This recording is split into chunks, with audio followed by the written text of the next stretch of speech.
Hey,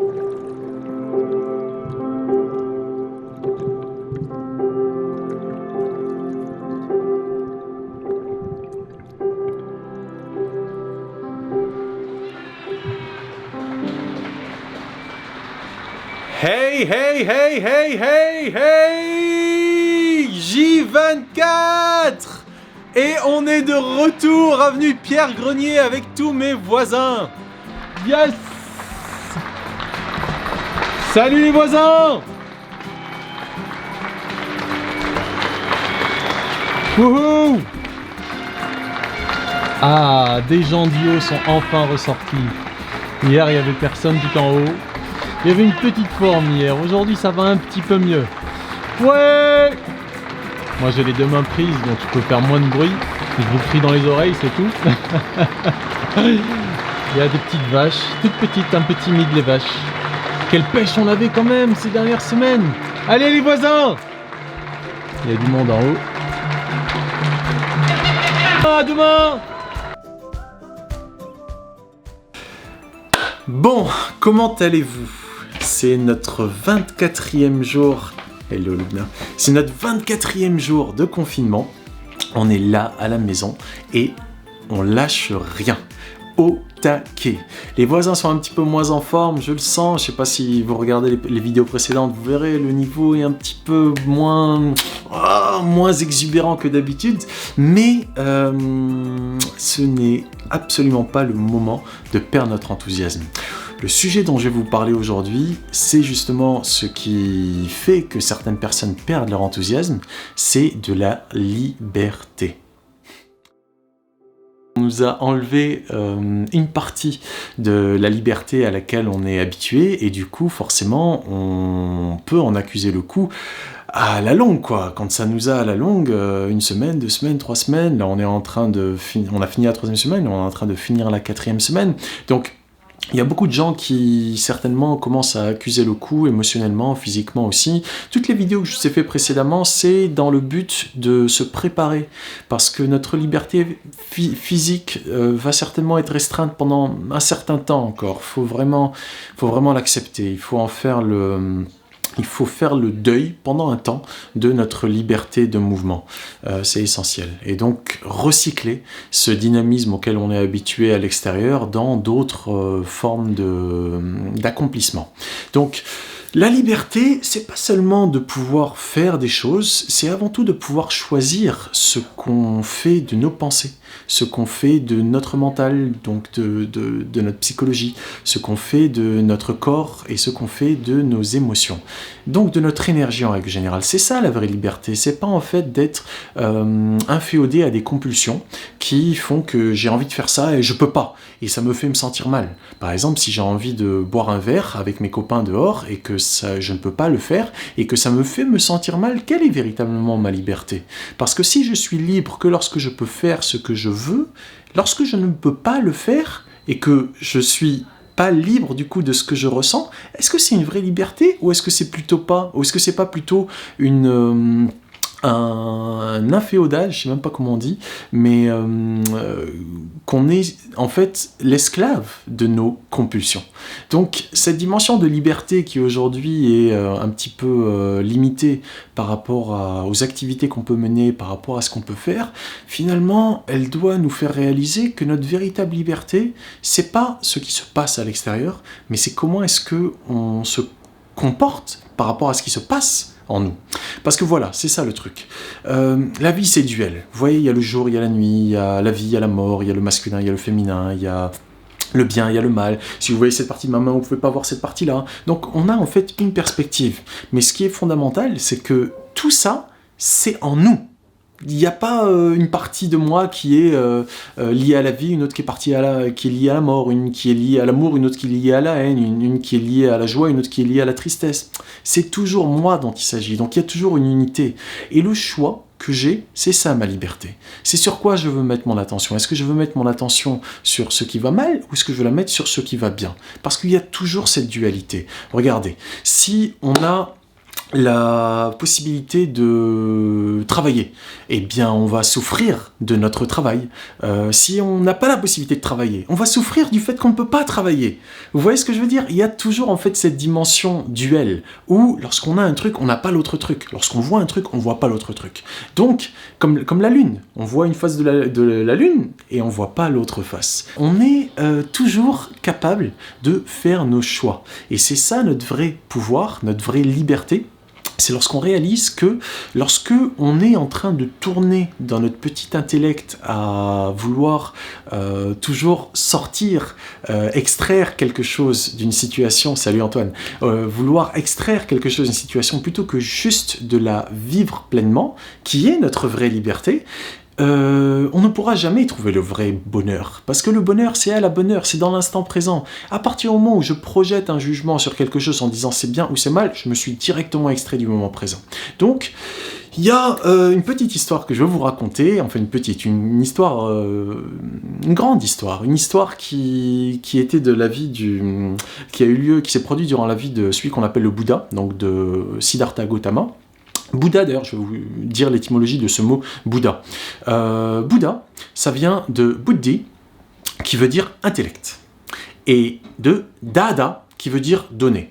De Dada est né le mot Dana, qui est une des 10 paramis. Je vous ai déjà parlé de 3 paramis. Dana, on en parlera un petit peu plus tard.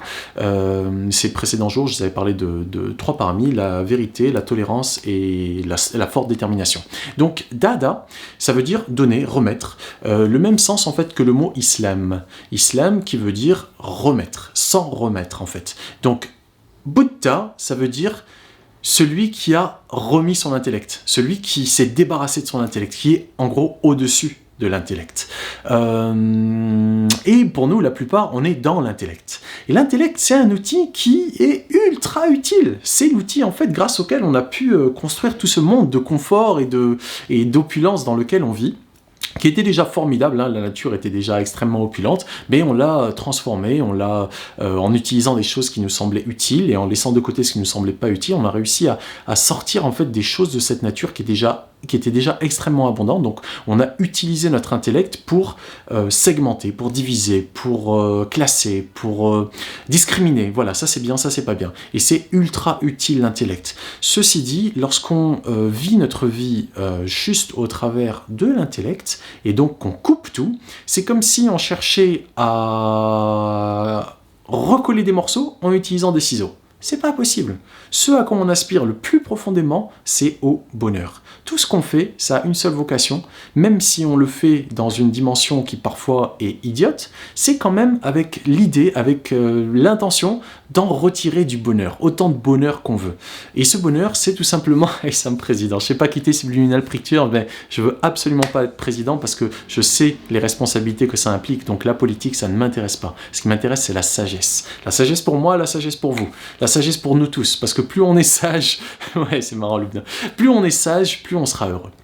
Donc, si on est capable de trouver l'unité dans la manière dont on vit, on peut véritablement être heureux, c'est-à-dire être plaisant dans notre corps, en bonne santé, être plaisant dans nos émotions, donc être joyeux, être plaisant dans nos pensées, être en paix, ou être ultra exubérant, être plaisant dans notre énergie, juste voilà. Donc c'est à ça qu'on aspire, même lorsque parfois on fait des choses un peu idiotes.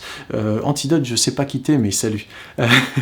Même quand on fait des choses idiotes, c'est parce qu'on les fait en pensant que c'est dans notre intérêt. Donc, cette histoire qui avait eu lieu durant la vie du Bouddha, c'était donc de Gautama, et on a tous cette germe de Bodhi en nous, de lumière. Voilà. Donc cette histoire, c'était son cousin, Ananda, qui avait la particularité d'extrêmement bien le connaître parce qu'ils avaient grandi ensemble, et lorsque Gautama était parti, justement, il avait pris sa liberté, il avait décidé de faire quelque chose qui était complètement fou, d'abandonner sa femme et son enfant d'1 an et demi, je crois, un nourrisson, et partir comme ça, parce que l'appel de la connaissance, de savoir ce que c'est que cette vie par lui-même, était tellement fort que il est allé contre toutes les choses qui peuvent être raisonnables, et il est juste parti. Il a abandonné son palais, il a abandonné sa femme, il a abandonné son enfant, et il a été explorer avec un certain nombre de maîtres, d'enseignants, de gourous, donc, pour... Ouais, Antoine, t'as relu toute ça, les gens d'hier, c'est le meilleur moment pour apprendre sur tout ça, parce que c'est extrêmement inspirant. On fait des choses qui sont pas raisonnables, mais il y a un appel. Siddhartha, ouais, de comment il s'appelle? Enfin, c'est pas sa biographie, d'ailleurs. Oui, on peut dire sa légende. C'est de, comment il s'appelle, l'auteur allemand, là. J'ai oublié, mais oui, très intéressant. Bref, les gens de Facebook, vous voyez pas les commentaires, mais bon. Donc il est parti, et il a étudié avec un certain nombre d'enseignants, 8 en fait, qui lui ont enseigné donc différentes techniques pour se libérer, parce que ce qu'il cherchait, c'était la liberté ultime, ce qu'on appelle en sanskrit mukti, la libération. La libération de toutes les illusions qui me font croire que je suis mon corps, ou que je suis mes pensées. Et en fait, on fait tout ça parce qu'on considère le monde avec notre intellect.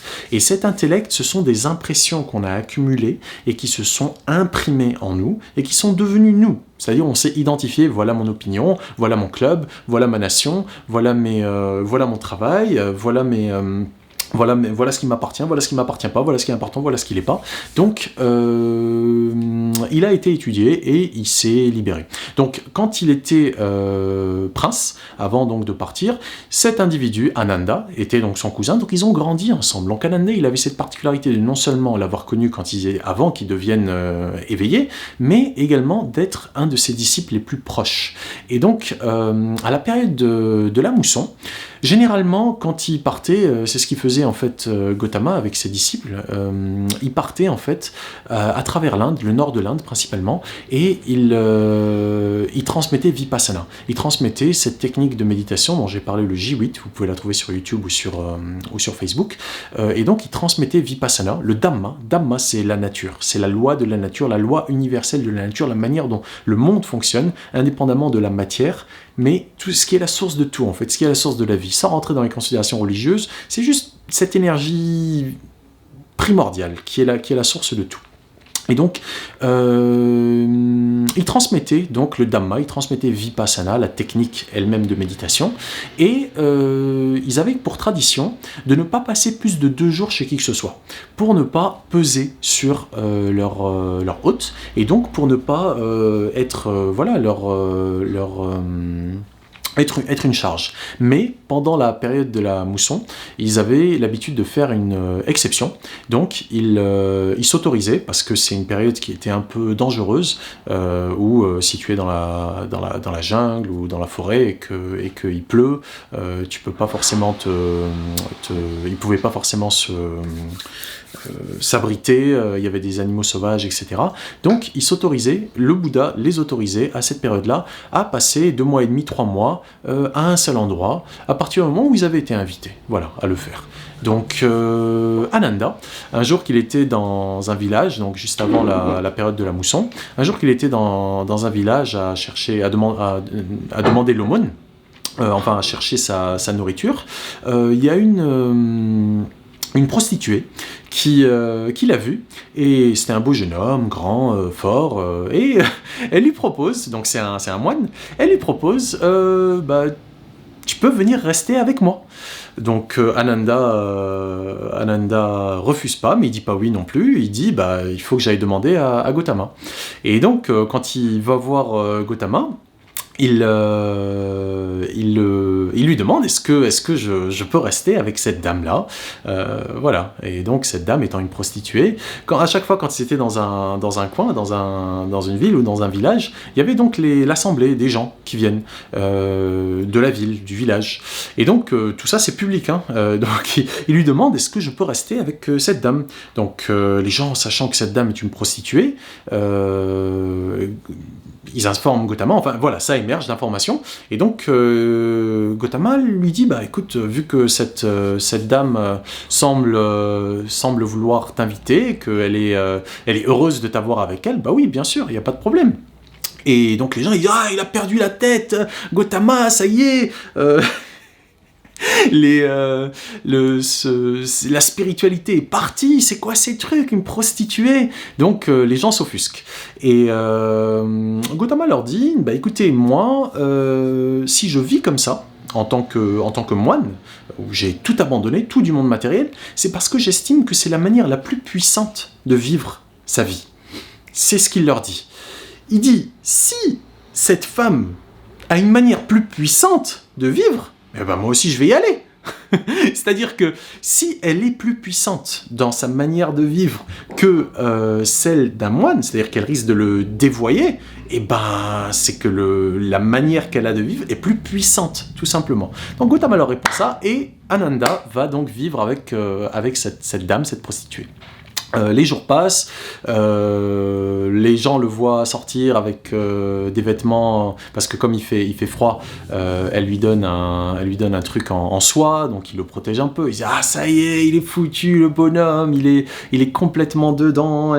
Forcément, il s'imagine les trucs les plus scabreux. Elle lui fait de la bonne nourriture, il en profite aussi. Tous les soirs, elle danse pour lui, et puis il en profite aussi. Les gens ils entendent la musique, ils se disent putain on l'a perdu celui-là. Et les jours passent comme ça, les mois passent, les 2 mois et demi passent, et donc tous les soirs comme ça, et au bout des 2 mois et demi, 3 mois, quand il retourne voir Gautama, donc il retourne dans la Sangha, donc la Sangha c'est la congrégation des moines autour donc du Bouddha, de Gautama, quand il retourne dans la Sangha, il revient avec une moine, une nonne plutôt. Donc la morale de cette histoire, moi quand j'ai appris ça, je me suis dit mais qu'est-ce qu'on a tendance à juger avec notre petit mental en se disant c'est bien ou c'est pas bien? Qu'est-ce qu'on en sait? Ce qui est important c'est de faire ce qui est juste. Si on sent qu'on est à sa place et que ce qui nous anime est juste, il n'y a pas de problème. On peut aller passer du temps avec quelqu'un qui est très très différent de nous, on peut faire des choses qui semblent un peu... contre-intuitive par rapport à ce qui serait juste, ce qui serait normal, mais tant qu'on est à sa place, on n'a pas de problème. Et surtout, lorsqu'on vit d'une manière qui est absolument puissante, forcément, ça se répand autour de nous. Donc, ça m'a vraiment inspiré, cette histoire-là. Et ce qui est intéressant également, c'est que donc, ce Bouddha Gautama, c'était un scientifique. C'était un vrai scientifique. Il avait exploré au sein de son mental, de ses émotions, de son corps, tout ce qu'il pouvait décortiquer comme élément, jusqu'à arriver à la base, le truc le plus fondamental. Tout ça pour se libérer des compulsions.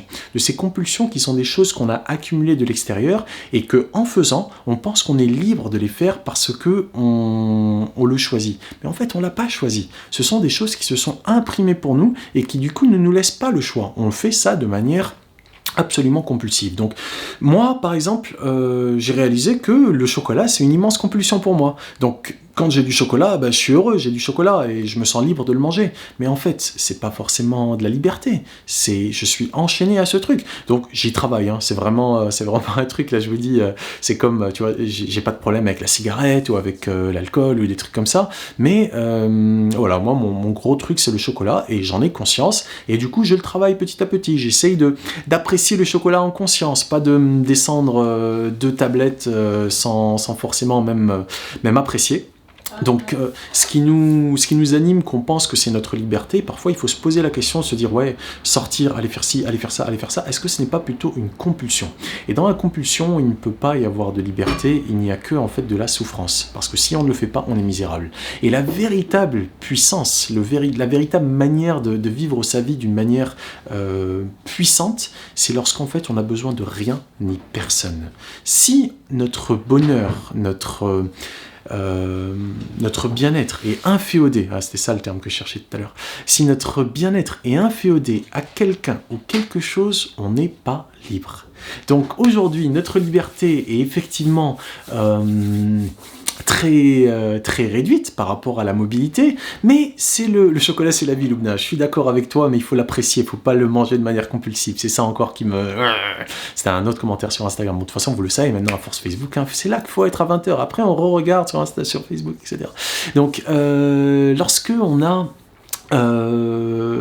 Aujourd'hui, on a une mobilité qui est restreinte, mais c'est dans le but de pouvoir avoir beaucoup plus de liberté par la suite, parce que c'est nous qui véhiculons ce virus. Donc ce virus, il n'a pas l'adaptabilité que nous on a. Nous, on est capable de s'adapter à l'infini, mais la plupart des formes de vie, non. Si on prend un poisson et qu'on le sort de l'eau, il aura beaucoup de mal à s'adapter. Ça se fait peut-être sur des millions d'années, comme ça a été le cas avec l'évolution, selon Darwin en tout cas, mais un poisson va mourir. Donc nous, un être humain, on va pouvoir s'adapter. Un virus, il ne peut pas s'adapter. Il a besoin en fait d'être dans un certain environnement, et cet environnement, c'est nous. Donc c'est nous qui lui donnons sa mobilité pour qu'il puisse se déplacer. Nous, si ça va pas ici, on bouge, on va ailleurs, il n'y a pas de problème. Mais là, la clé, c'est qu'on doit rester là où on est, même si on ressent ça comme étant une perte de liberté. Ce n'est pas une perte de liberté, c'est notre pleine responsabilité pour être absolument libre ensuite.